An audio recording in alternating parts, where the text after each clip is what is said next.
že v tomhle designu je to takový trošku ošemetný, protože to vypadá sice moc hezky, ale strašně. No, dneska máme útorok, teraz som išiel nakúpiť nejaké veci. Idem domov, potom pracovať, trvá nám nejaké videá porobiť, dneska máme toho celkom dosť na práci.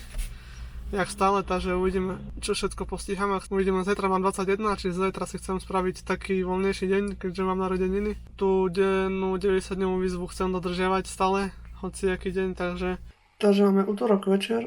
Práve uploadujem video zo včera, lebo som ho nestihol, tak dneska som ho postrihol.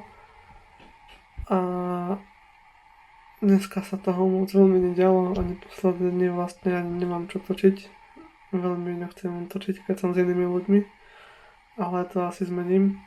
Im to vysvetlím, že čo vlastne chcem robiť, tak nech bude aj niekto iný v tých videách, jak je len ja. Zajtra mám narodeniny 21, takže by sme si už konečne mohli povedať niečo, že čo sa tu vlastne deje a kam vlastne chcem dojsť.